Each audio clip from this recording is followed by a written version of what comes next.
Now we unmuted. Now we unmuted. What's up, everybody? Welcome to Unmuted. Turn me up now. Now we unmuted. I'm about to be one of the best to ever do it. Sim 7 in the building, you already knew it. Roll on my sleeve, so let's get to it. I'm walking with my purpose, I'm walking in my vision. So that means I'm just a man on this mission. I'm just a comedian that happen to be Christian. So let that beat drop, give them what they missing. Yeah. Now we unmuted. Now we unmuted. Sit here and look at you. Now, I can't even get loud.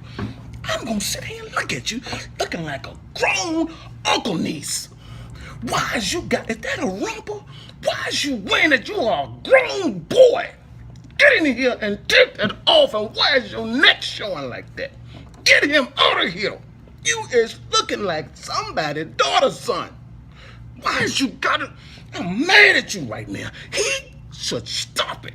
Look at you. Just sit here and look at you. Put that pink cup down.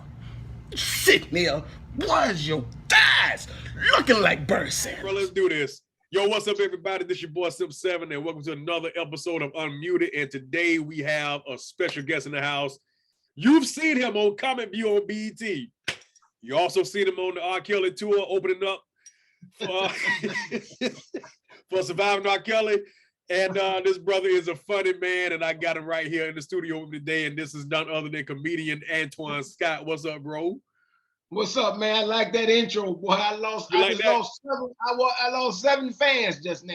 You said for R. Kelly, but I just gathered 127 because people nasty. Yeah, the nasty fans. Yeah. Let that be known. Let that sink in. I lost 7.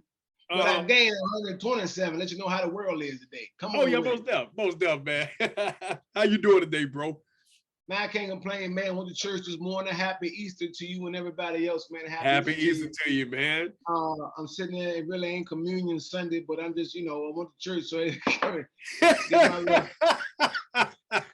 okay. All right, there we go. It's about to get live, man. It's about to get live, bro. Yeah. Yeah, man. I went to church today myself, man. I'm like, look, Dad, I know we kind of long-winded, but man, hey, look, I need you to be white people today. Just be white people. Give me that 30-minute service. I understand. I know Jesus rose. He's been alive for over 2,000 years. So give me that white service. I'm good. But man, how's everything going with you, bro? Comedy going good for you? Comedy is good, man. I really can't complain, man. I'm not one to complain anyway. The less I stress, the more I don't worry, the more my phone rings. So I feel you, bro. I feel you. Hey, once you start stressing about it, and oh my goodness, why ain't on this show? Why they ain't call me back? They ain't return my email. Once you start doing that, then you start going cuckoo. Yeah, you're right. You're absolutely right. You're absolutely right, man. So let's just get down to the nitty gritty, brother. Get this thing rolling, bro. Because I got a lot of things I gotta ask you today, bro. Got a lot of things, so don't hold back. The way you shaking your head, the way you doing this right here. Yeah, bro. Yeah. We got some things to get into. But let me ask you this, man. How did you get into comedy? How did I get into comedy? I got into comedy. I was just been a fan of comedy. It's like a lot of other people. And I always been a comedian myself. When I say a comedian, but like look, that silly kid. Yeah. Always playing, always want to laugh, always just tripping, having fun, vibing. Just me being me. It was all itching, and I wanted to do it, and it just kept growing inside of me. Yeah. Wait, that sounded like a fungus. I know. I was like, okay, where's it going? That sounded like some bacteria infection. He said kept growing and growing inside of me. But one day I was on my motorcycle when I had it, and it was a new comedy spot called Richmond Comedy Jam and Lounge over the south side of Richmond. Okay, time out. Let's back up a little bit. You said something right there. You said I was on my motorcycle when I had it. What happened to the motorcycle, bro? Man, I got, I always wanted one. I got it. The thrill, the riding, the hanging off on the side, doing something crazy on it. The stories of how I almost fell off. The story of me trying to buck a wheelie and didn't quite get it, but scared me to death. I drove all the way home for about 10 miles in first gear. The whole 9. That was as slow as anybody ever rode a motorcycle for the length I did. God, dog, bro. Okay, Yeah, all right. You know, Thank God you're here. Yeah, you know, when I'm junkies like, I can do it. They said, man, with 20, if you ever do it, you know, when your boy's telling you, put it in first gear, you know what I mean? Then come off and give it a little gas and come off that clutch and just, you know, just buck it up. So I don't left everybody. I know what I mean? I'm on the road by myself. You know, it's about 2 o'clock in the morning. Yeah. I'm at the light. Then that's when the people on your shoulder just start talking to you. This, you know what, Twan? Ain't nobody out here. You can go ahead and buck this wheelie right now. And the other shoulder said, don't you do it. Don't you do it. But I said, no, I'm gonna buck this wheelie. So I came off the light. Here look gas. Came up with the hand. They ain't get it up there. Come on, man, get it up there. Come on, man. You start talking to yourself. Come on, man. But come on, buck a wheelie. You wanna come on? Let's go. I got it now. That joke bucked back so far, and luckily my foot was under the. Oh man! It was under gear, so it hit it out. It hit it out on first and popped it in neutral, and that's when the bike went back down, and that's when I put it in first. Now it was on like a moped. I took a motorcycle to a moped, all the way to the field. I feel you, bro. I don't mess with the motorcycles, man. I can't do it, bro. But those reasons like that, I got a job to go to. I can't afford to get injured. I can't afford to get injured, bro. Head dog. Man, that's crazy, man. But thank God you didn't injure yourself. Yeah. That's when I didn't try no more. Like I said, I had it for about another year or two. You know, it's just for me. I wanted one, I got it, rode it, got the thrill out, and it was just sitting. It was just sitting really one whole summer. I think the next spring or something I sold it.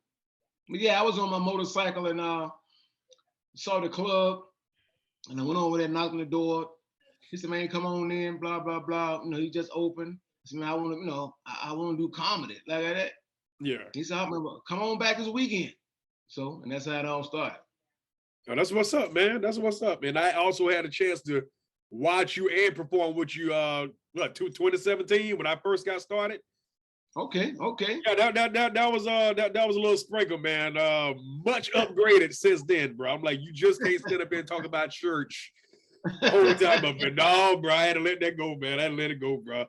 But I had to talk about nasty things about church. But anyway, so since that time, man, you started that day, and you've been on a tear, bro. You've been on a big time tear. Well, it was back before all the internet stuff started. Yeah. You really had to kind of grind. I used to drive all over the city. I was with Friday night. He was asking me the same question. I said, man, I was all over the city when I first got started. Every band, every city got their little local bands. Right. Yeah. Real hot local bands that got a name for themselves.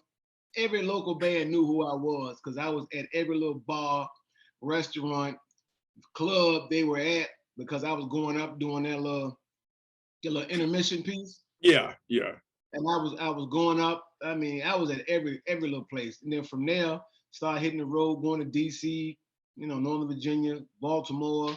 I would drive to New York, New Jersey for 5-6 minutes on stage and drive back the same night. Really?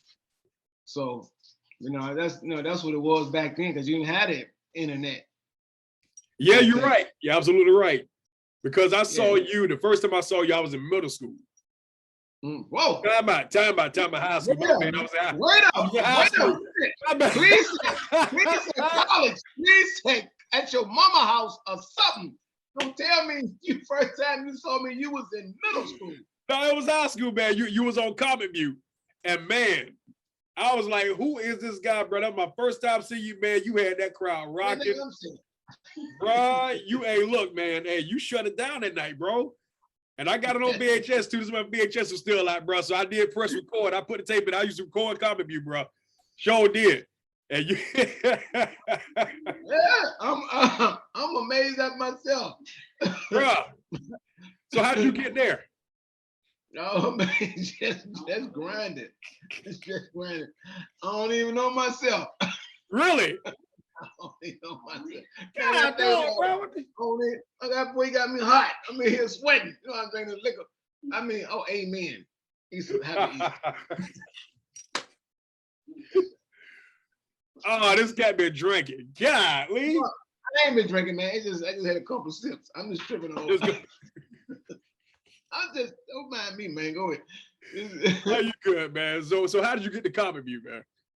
I'm trying to figure out. You trying to figure out how did I get there? Me knowing that's why I'm laughing because I won't never own Comic View. That's why I'm laughing. That's why man, coming to the stage right now and give it up for Ghost because that's what it was that came to the stage. Because I'm trying to figure out right now how did I get on Comic View?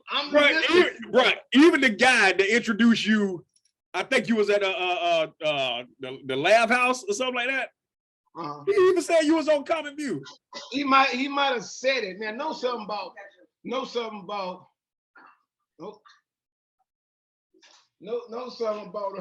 She all right over there? Other folks want to do the interview. I said, I said interview. Anyway. Oh man. Hold on, I lost my train of thought. Wait a minute. No, some people do, as far as like comedians, because everybody want to claim everybody that's been on Comic View. Yeah. So it's just something. Coming to stage right now, y'all. This guy coming all the way from Florida, y'all. You've seen him on BET Comic View, HBO Def Comedy Jam, and people just said it. It's like a habit that a host said it sometimes about comedians. Really? Now I've been on the TV version of Showtime at the Apollo.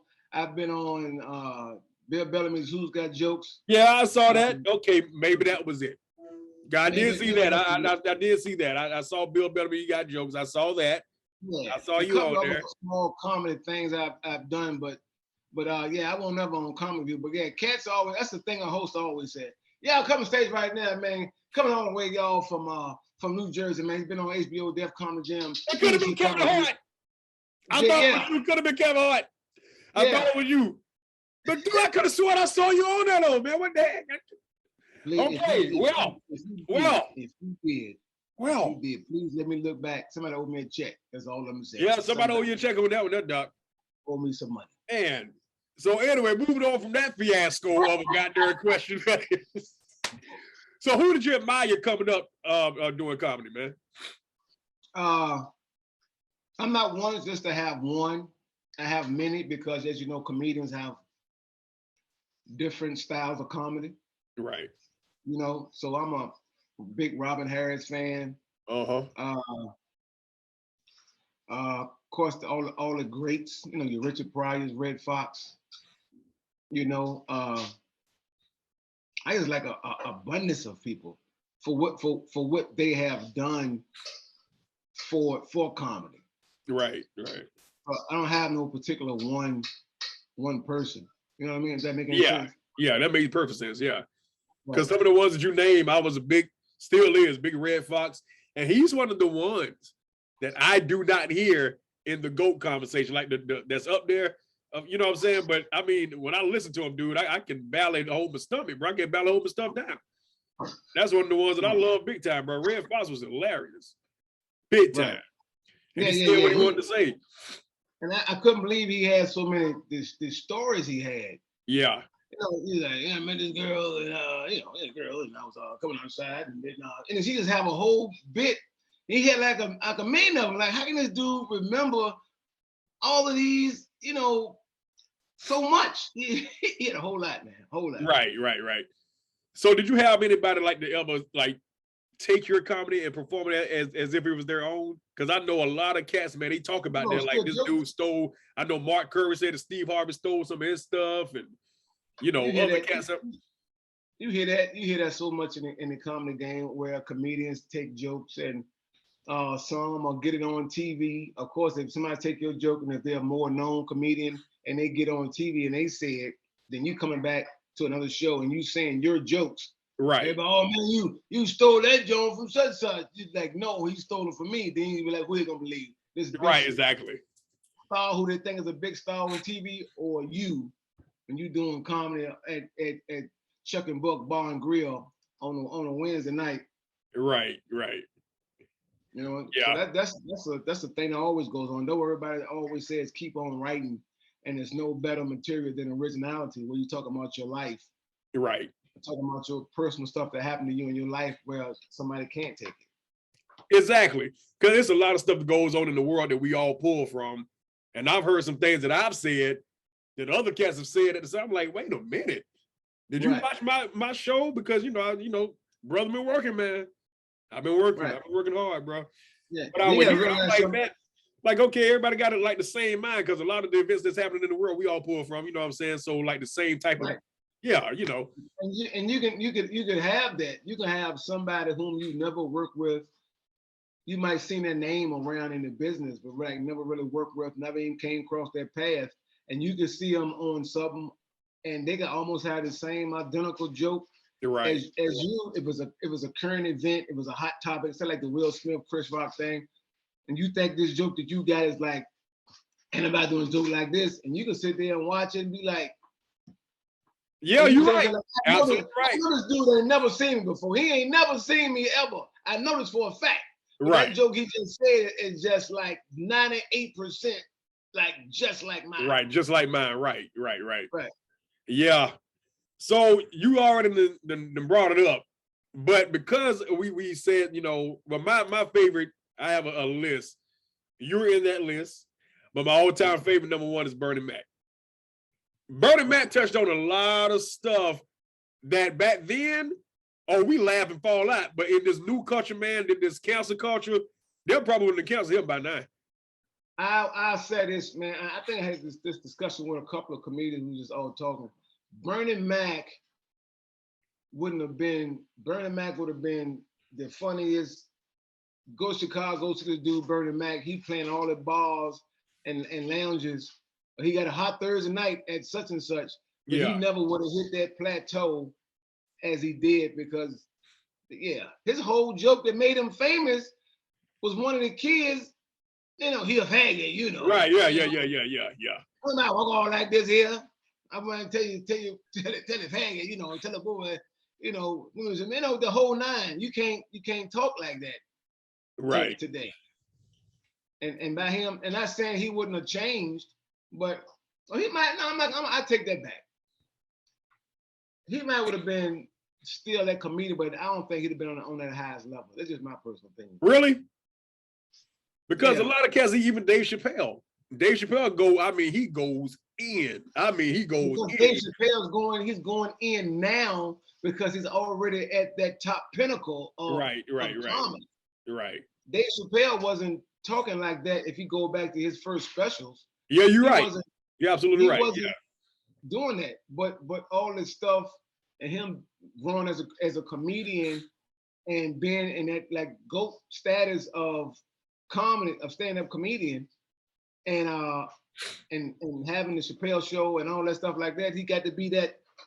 You get to be like that, then it's like you can, a little bit. You can say that stuff. Yeah, you're right. On the way up.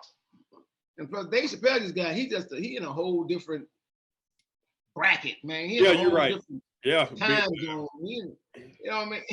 And you got to understand that Dave Chappelle can go create his own. He don't need, and somebody's always want to have that, like Netflix. I don't care what he's doing. Don't nobody want him. We want him over here. Right, exactly. Generate that dollar. You gonna bring, dude, this thing right here, I don't care what he's doing. Who gonna want him? Since don't want him, HBO said no. Everybody, we're giving we're giving 5 specials. $50 million for each one. And he murdered every last one of them. Straight murdered every last one of them. So with that being said, when you got Dave Chappelle, said Bernie Mac, Fred Sanford and all, do you think comedy has gone too far? Because I know from Eddie Murphy, Chris Tucker, Robin Harris, Not Sinbad. Sinbad up there too. He just don't, he don't go that far like that. Sinbad. To pause on that, is one of my favorite comedians. Yes, also. yes. I have so many to be able, because I do so many churches and clean comedy show. I do it all.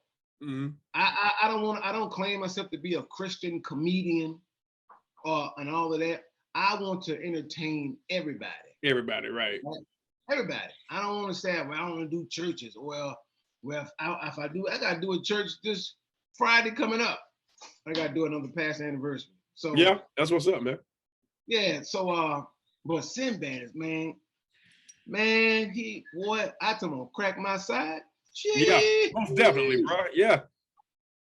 Man, this is an old joke you said about McDonald's, man. Still about cooking a cheeseburger.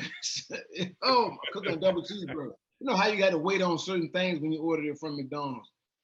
And he had a whole bit on it, man. That thing was hilarious, man. Yeah, he's definitely one of the ones that's underrated because he don't, talk filthy or whatever, like your cuss or whatever. Right. See, I got the name Christian Comedian on Facebook because when they're looking for one, I'm the first one to pop up by name. But now people are calling me Christian. I'm like, Nick, you've been knowing me for 30 years. My name is Scott. How in the world are you doing that? Bro, I kid you not. Everybody, even yesterday when I did a show in Tampa, this is Christian. Who? That's not my name. You know what I'm saying? But and I had people to tell me, you funny to everybody, man. Take that off. But here's the thing: God told me to keep it on there for a reason. But I've done underground shows, I've done clubs or whatever like that, and I'm me. I don't have to get up there, cuss. I talk about the same stuff. I just don't cuss. You know what I'm saying? Like I said, from the time that me and you did that show, totally different, man. Totally different. But with that being said, have comedy gone too far? Because you saw what happened with Will Smith, Chris Tucker, and he said what he said to Jada. I don't know if, they've been friends over 30 years, so you would think that he would know about her alopecia. And for him to say something like that, do you think comedy's going too far now? No, comedy ain't never going too far, man. Unless you really talking something really derogatory or perverted in a non-comic way that's really kind of just is awful. But other than that, man, it was if you looked at her and G.I. Jane too, it was a funny bit. It was a funny bit. It's only just like you're doing comedy shows. Everybody can take a joke until something that hit home to them. Yeah. Right? Now, if Chris Rock would have said some other movie references, jokes to somebody else in the audience, she'd been over there dying laughing. See, that's something I want to bring up because I watched Comedy Hype. And the lady on there, she said that she could understand how Jada felt because when he went to everybody else, he talked about their movies or, how his wife can't win and if his wife don't win, he can't win and this, that, and other. But then when he looked at the black woman, he went to her appearance. I'm like, okay, that kind of makes sense because everybody else, you just talked about their career, made it funny or whatever like that. But then you went to this woman and talked about her appearance. Now, I do understand the G.I. Jane, but G.I. Jane had been relevant since 1997. Yeah, but it's all in people's, comedy is subjective, man. You know how the game go. Yeah. Yeah, I know. Something funny to one person might not be funny to the next. Right. You can laugh at this over here, but when it's over here, like I have to do this joke about my son that stutters, right? Yeah. Later in the comedy show, she's laughing like crazy, right? Then I start talking about the stuttering joke, and after the show, she wants to approach me because she's offended. But you laughing at everything else. If I talked about small people / midgets, or talk about the girl fighting with, I'm just saying girl fighting with one arm and a half a leg, that's funny. But as soon as I said something about stuttering because you got a niece or a nephew or your son maybe stuttering, that hit home and you mad. Right. Dude, I just had that happen the other day. I put a video of myself in Walmart. It's an old video from 2020. I had on the Dallas Cowboy jersey and I'm doing a funny walk. And what I said was, I worked 12 hours and my body feels like this. I had a friend that commented on it and put an angry face. I don't find this funny because my son walked like this, yada, yada, yada, yada, yada. I'm like, okay, how did you take that Out of all How'd this you stuff, take that? how did you take that and apply it to yourself? I didn't say anything about your son. I didn't say anything about you. I'm talking about me. I'm walking like this, not your son. It's not my fault that your son is walking like that. We done prayed for him and everything, and he's doing better. But we're not talking about your son. So I said, you know what? I ain't got time to deal with it. So I went ahead and blocked the heifer. I sure did. I blocked the heifer off my page and she ain't come back on her since. So she saw that. And what she do? She sent me a text message. Oh, I see you blocked me, this, that, and the other, but because your children is normal, you don't know how I feel about this. So I said, listen, when you looked at Kevin Hart and he talked about the other stuff, when you laughed at Bernie Mac, when you said,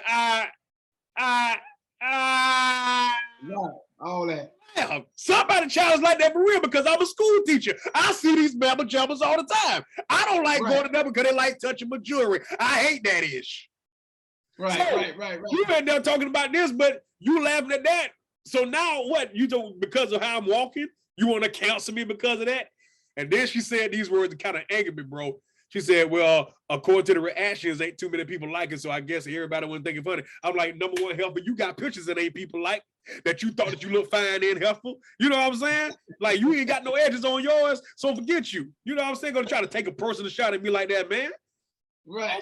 Who almost said something about a little son? I ain't gonna say it. But you hit it on the head, man. People just get offended for, like, they'll take something and just totally look at. It's amazing. I made a post one time. It's just amazing what people see. Sometimes you posting a picture or a meme or a video, and you'll have something like you just said. This is how I walk when I got off work. And somebody see that same picture and say what they said, and you'll go back and look at the video like, how in the world? Hell? And you keep looking at it like, how in the hell did you get that out of what you said? Like, how? Bruh, don't get it. I'm like, how in the world did you even do that? And she went on and on and on. She said, oh, I asked people about how they felt about it, and they said the same thing. I'm like, so all of y'all got children that's like that? I think y'all might need to look at something and see what's going on. If you got children that's walking like that all the time, you know, you might need to loosen the pants up. Then you'll say that's insensitive. No, you should have came to me like that. So that's why I, asked the question, have comedy go too far? I would have said, well, all y'all kids walking like that? I said, somebody need to, I've been dirty. I said, somebody need to go talk to your uncle, talk to your brother. Because a parent, I really would have made him mad. Somebody, bam! That's how I hit you. That's how I come to you. Somebody need to go talk to their brother because apparently something ain't right. Something ain't right. But why do you think that people are becoming more sensitive versus back in the day? Because that's the way society is making it today. They're just making it everything so soft. Even look at the school, how they're taking certain studies out of the school, and the kids don't do this. You can't say that to them. You can't. Right. You're gonna get in trouble. You might get. That's Earthquake said something on this special. How these kids will be something if they got a beating like you did back in the day. You were scarred for life. Yeah. If you got beat the way we got beat, you thought damn parents was trying to kill us.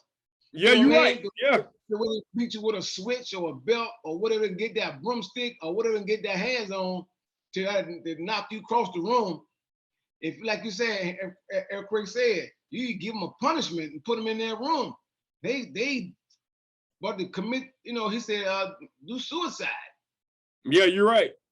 You know what I mean? I got to be careful when I say that right there, because somebody gonna get sensitive because I just said that word.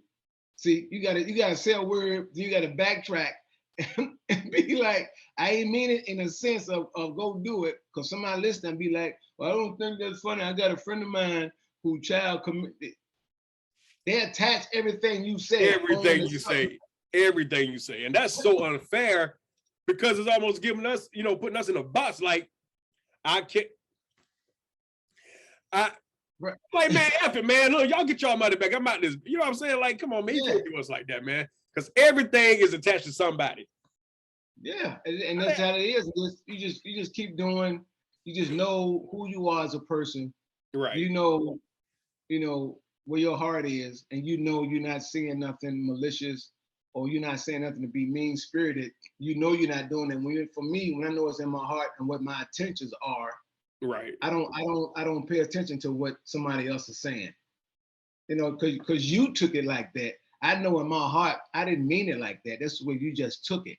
Right. So where's your mindset? You assuming my mindset is like that because of what I said. I'm saying it in a way of comedy. Listen to everything I'm saying, see how it ties in with the joke or something else I might have said, see how it ties in, but you just clamping on to that one word or phrase or sentence that I said, and you attaching it to something in your family or something happened in your life, man, you traumatized. Wow, you're absolutely right. So have you ever had anybody to approach you about your jokes that you did on stage and say, hey, Antoine, look, that was, bro. But that's the last person I did was that lady who was talking about the, I didn't think that was funny when you was talking about your sons, because I have my son. I told her, yeah. And I told her, so that's my son. That's my son. So why is you mad when I talk about my son? Yeah, you're right. One other person approached me because I did my first LGBT community joke. I think it was my 10th show. I had I don't know if you know Miss Shirlene, the Christie show. Yeah. Yeah, she was there. We opened up for her and everything. I mean, we blazed that show. So I had one that said this. I say, you know how they say that some of them are born that way.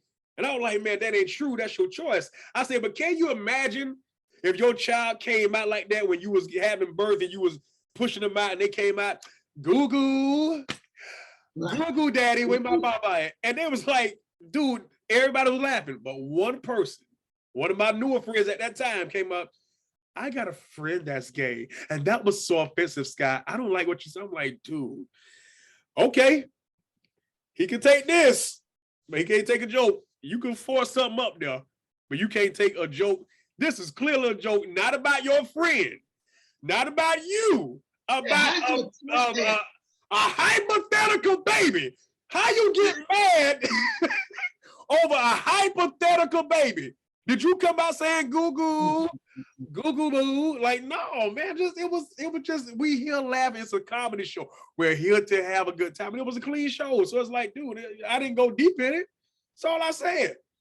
Everybody's attaching something up, bro. You should say, well, I ain't go deep in the joke like your boy did. God dang it. Oh, man. Yeah, you're right. There I go again. Let me stop. I'm finna get myself in trouble. Let me stop. Nah, this is unmuted, bro. You see the name behind me, cuz. This is unmuted, bro. You good. You good. You good. All right. So now that things have died down, things are coming down on it, you know what I'm saying? But it's still out there. First, do you think Will was justified by doing what he did by going to slap Chris Rock? No. You would have done it? No. What?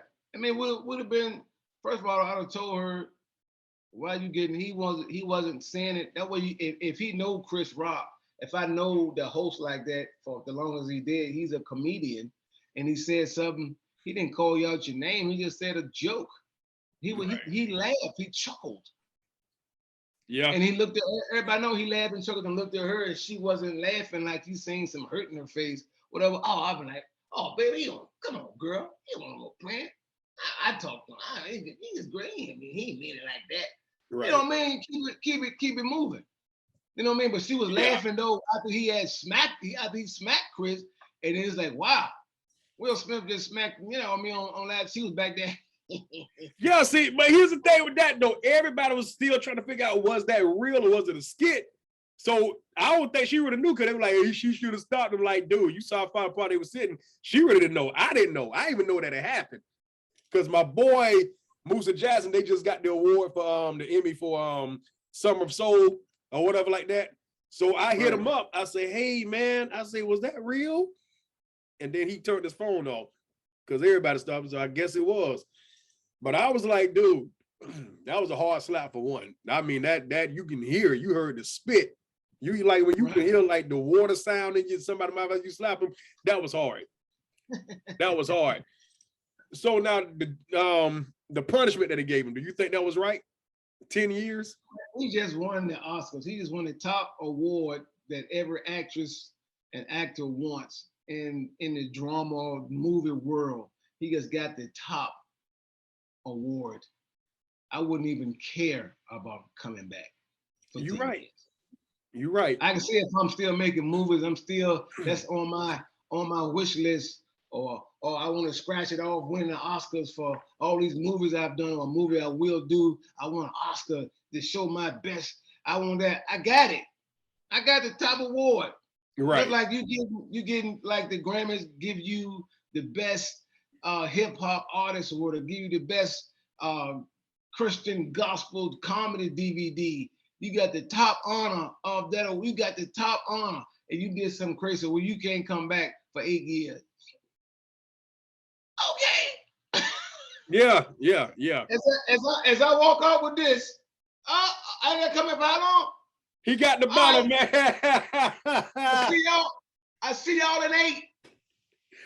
I heard that, because here's the thing too, bro. Out of all those phenomenal movies that he did, and being in the game for over 30 years, this is his first one. Right. So it's like, okay, 10 years, okay, y'all overlooked it for 30 years. So like, okay, whatever. You know what I'm saying? He only getting one. They only get one. All the movies that Denzel. Oh man, yeah. Only one. Samuel Jackson he done played. He got the most movies like ever. Yeah. And he ain't never got he never got one. Come on, man, you get that, man, you done forever. That's it for life. You're right. Wow. So what's next for Antione Scott? What kind of comedy shows you got coming up? You want to do any tours, or the Shaquille O'Neal comedy tour? I'm on a couple of things. I'm on an Alpha Male comedy tour with Ray Grady. He does a bunch of TV commercials, and he's on this season of Real Husband of Hollywood with Kevin Hart. Yeah. And all them cats, and that's going well for him. We're on the Alpha Male comedy tour. It's like I said, Ray Grady, comedian Baldhead, Larry Lancaster, myself, and DJ Sidekick, the DJ for the tour. And we was about to kick off this real big city tour, cities and states, back in 2019 when the COVID really hit 18-19, but that threw that off whack. So we still got that in the works. And I'm just traveling, man. I'm traveling and enjoying this marathon, Yeah. You rocking hard, bro. And we still like that one night. Hammerland, man, bruh. I had people riding on that joke for at least 3 months straight. I'm like, y'all don't remember nothing. Y'all don't remember nothing I said, do you? Y'all remember nothing I said? No, but Hammerland, that my name. I'm like, hell, forget out my face, okay? I ain't that joke in a long time. Hammerland. Bruh, that joke was hilarious, bro. 911. Yeah. They rolled over there for like 3 months, man. But tell you this, like, okay, a young cat want to come up in comedy. What kind of advice would you give to him? I would like turn around, walk away, don't never come back, don't look back. You keep going on in another direction. It's enough of us already over here. So please feel free. Matter of fact, it's a bus. Yeah, get on that bus, and it's called Go Somewhere Else. No. Dang. No, just if they want to come in the game, just come in the game. Just respect the craft. Yeah. Respect the art. Comedians, stand-up comedy is like one of the lanes everybody want to get in. That's the lane for every actress and actress, actor or actress that can't make it in Hollywood, but may have a bit of a name or whatever. They just come diving in the comedy world. Yep. All right. T.I., get over here. What you think about him, man? What you think about T.I.? Yeah, T.I.'s always had a passion for comedy. Back when I first started doing comedy, going down to Atlanta, they had a thing called Tripping on Tuesdays. It was Grand Hustle presents Tripping on Tuesdays, where they had a Grand Hustle. Yeah. And they said T.I. was always known to be in all the comedy shows. I ain't talking about the ones that come to the theaters. I'm talking about all the hood spots, all the barn grills, all the joints with just, you know, you in the corner with the light. And you know, man, Yeah. T.I. was there. T.I. has always been a fan of comedy.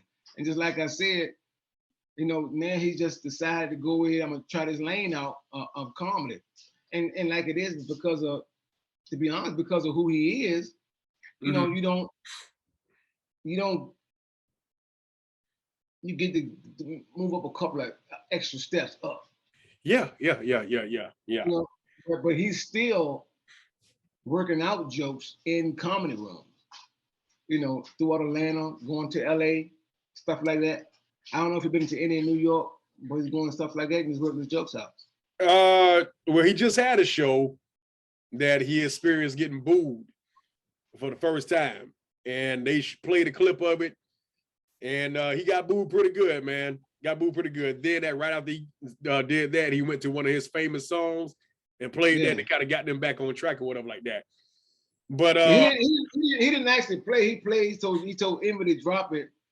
And got swagger like us, swagger like us. Then everybody started getting up. He said, "Hold off. This is how I wish I would." Thought I looked like for all you. You know what I mean? He played it. You know what I mean? Yeah. Y'all just booed me, think I'm fitting to rap one of my songs for y'all, and everybody just started laughing. So he played it well, but going to New York in a venue like that, you talking about 15,000. Yes, sir. They were sold out. 15,000 in Brooklyn. So I mean, you got Brooklyn, Bronx, Queens. You got all of New York. You know, New York comedy is a whole lot different. You know, big time. On stage in New York. You know what I mean? So big time.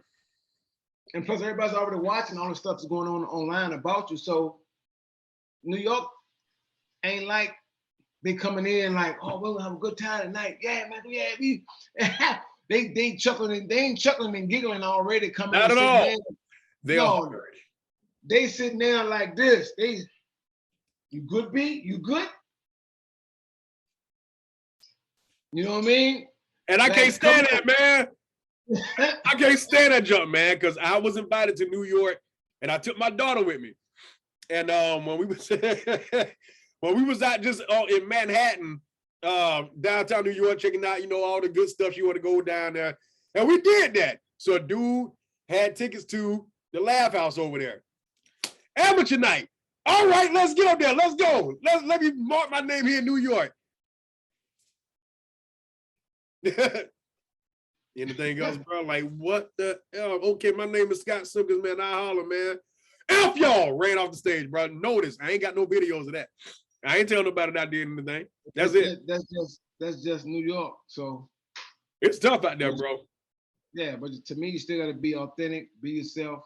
Yeah. And you know, if they can't accept who you are, and as a thing I tell comedians, that bring the people into your world when you come on stage. Yep. The comedian in front of you talking about, I had comedians in front of me talking about everything under the sun sexually. You know what I mean? So the crowd is already on that playing field. Then the host might come up and add their 2 piece of a sexual, explicit, whatever. So the audience is in that realm. So when I get on stage, I'm gonna break the whole cycle. Right. You know? Even though if it might take me 3-4 minutes to reel you in, listen to these other bits from something other than sexually or a whole bunch of profanity, then it's what it is.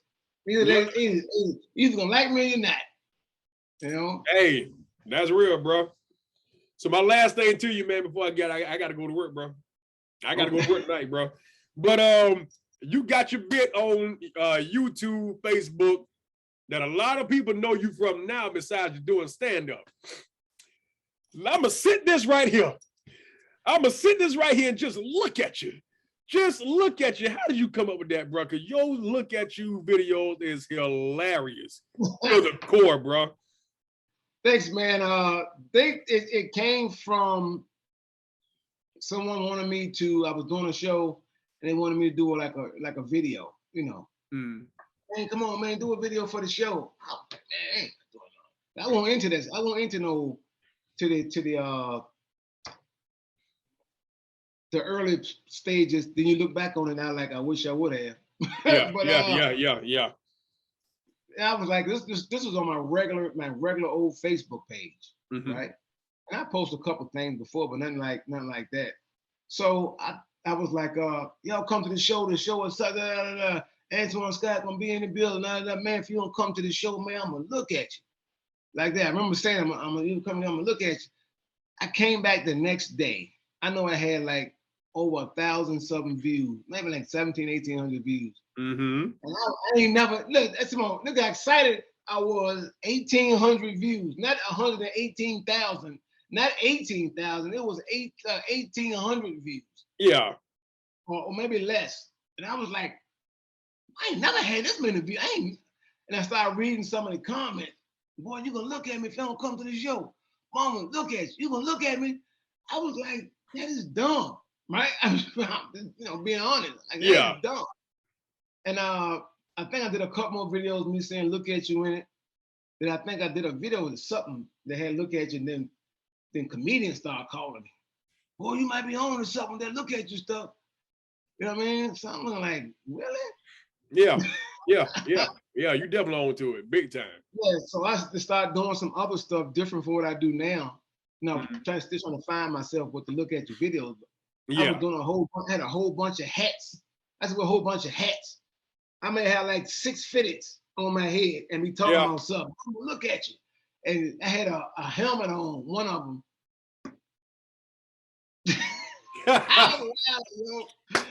I was wilding, man, trying to find, what "look at you" was.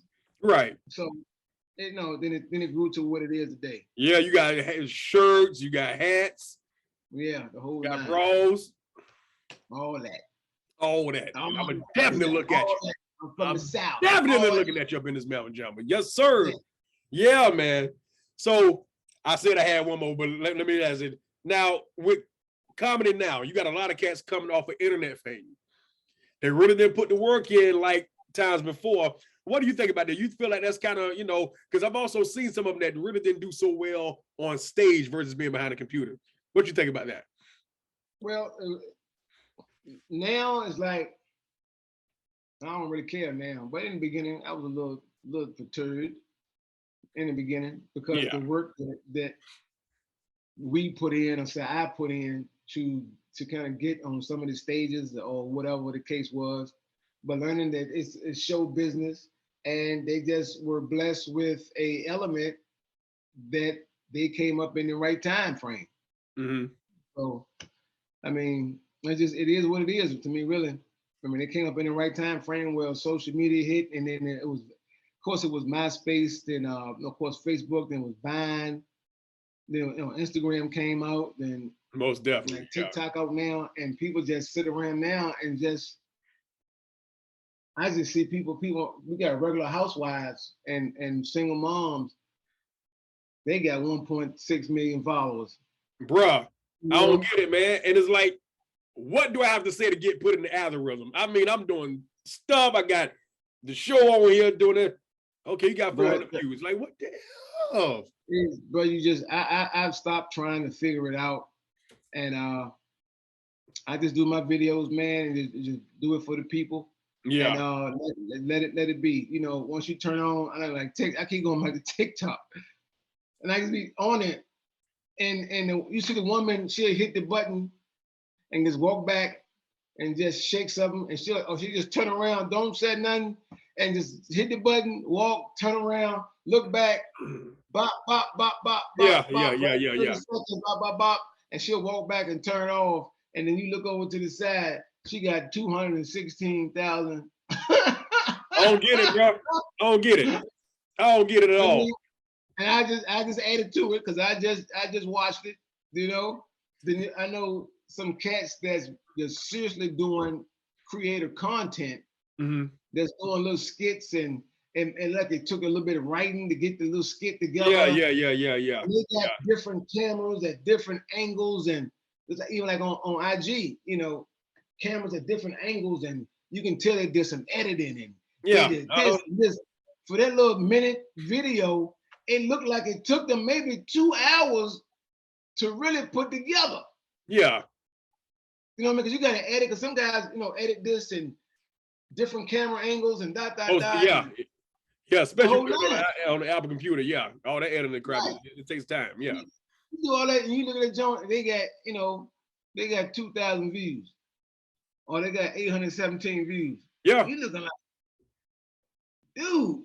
Yeah. So it's like hard I to said, figure out, man. I don't get it. it's hard to figure out, but it's like somebody told me, so all you can do, keep whining about it, because it ain't gonna change. No. Keep doing you, and if it catch fire, but somebody like it, and you still booked and blessed, bro. Point blank, period. So it is what it is. Yeah, man. So tell the people, man, how can they book you? How can they find you? Where to go? Man, if you want to, please follow all my social media platforms, man. Comedian Antione Scott. You can go on Instagram. It's the Antione Scott. It's right there under my name, the Antione Scott. On my IG is the Antione Scott 1 on TikTok. I got my YouTube channel, which is Comedian Antione Scott. My Facebook, my fan page on Facebook got hacked, about 700,000. So I got a regular Facebook page, but I just learned now how to put the follow on my regular. So I'm gonna turn that into like my fan page, because now if you create what they call a business page now, I'm on Facebook, is completely different, man. It's wild, man. Like we were just talking about earlier, they got so much stuff going on Facebook, trying to prevent, block, and can't do, and and yeah, it's a trip, man. It's a trip. Yeah, people losing pages left and right. Left and right. And you can boost up the page by paying this and paying. I ain't trying to pay no daggone money doing this, man. You crazy. Y'all got to pay me. Yeah, it's crazy. And people losing their IG pages that took time and get a whole bunch of followers. You look at, I know Duval lost his page, Booster done lost his page and kept coming back trying to. I mean, so many cats I know. I know Marvin Hunter lost his page. And he's I mean, so many folks done lost their pages, man. And it's hard because you put so much work to get them followers. Right. But all them videos, then all of a sudden, boom, it's gone. So, oh yeah, follow me on all my social media platforms, man. Catch me on the Alpha Male Comedy Tour. I know I've been to Denver Improv, April the 29th and the 30th. If you're in the Richmond, Virginia area, I will be at the National Theater, May the 14th. We call it Go-Go and Comedy, which is a small tour we're doing with that also. We'll be in Richmond, Virginia, May the 14th at the Nationals downtown. We'll be at Rams Head Live in Baltimore, June the 18th. And we're working on a date for Greensboro, North Carolina, for the Go-Go and Comedy Show with Belladonna, female go-go band with EU, along with myself and a couple other comedy acts. So just follow all of my social media platforms, man, to find out where you're working, bro. Working. Keep that work going, bro. Well, brother, thank you for stopping by Unmuted and hanging out with me for an hour, man. I appreciate you, man. God bless you and your communion that you had there. I wish I could have some. That white, what is that you had there? People get mad at me. They be cracking jokes because I drink eggnog all year long. All year I drink eggnog. I love me some eggnog. That's eggnog. Man, I love eggnog too, bro. Eggnog. Or I just realized this year that certain stores, if you can find it in, they still have eggnog left. I thought it ended at the end of the season. Yeah, that's why it is for us over here. Yeah, I can't find it nowhere else now. Yeah, if you go, right. I travel so much. I might walk into an ABC store. I did in Charlotte, and they still had Evan Williams. I said, "Y'all still got eggnog." I bought like 6 bottles. Yeah. And then I went somewhere. I had to go to Ocean City, Maryland, and I went to a store. I bought a different brand. So they ain't having the Evan Williams, but they still had some. So that's my little weakness. Eggnog. Ain't nothing wrong with it, cuz. You put stuff in it, you drink it normal. Now I drink it normal, man. Give me it's all right. So that's what's up, man. That's what's up. Well, hey, look, peoples, look for him to come to Lakeland, Florida in the near future. We're working on that. So be on the lookout and buy the tickets and come pack this place out and let's have a ball. It would be myself, Simp 7, Comedian Antione Scott, and 2 other brothers need some money. So look out for it, man. Yo, yeah, look at you. Yeah, because they're going to ask for it. But yeah, man, I appreciate you stopping by, man, and much blessings and success to you in your comedy career, bro. And I'm right behind you. My man, appreciate you, brother. Most definitely, bro. Peace. Peace. You was so late, man. Your whole mindset changed over 40. All that made my friend tell me something, man, I'm 45, I ain't that old. I said, tell you what, go eat a pizza at 11:30 at night. You ain't gonna eat a pizza at 11:30. You be sleeping straight up all night long.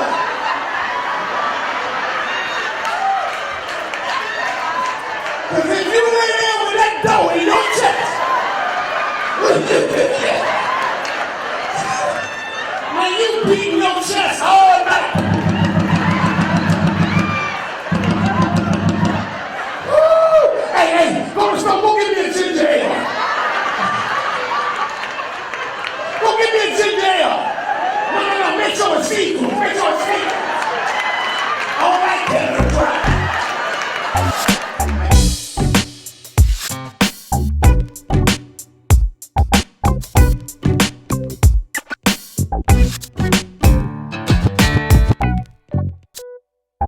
Thank you.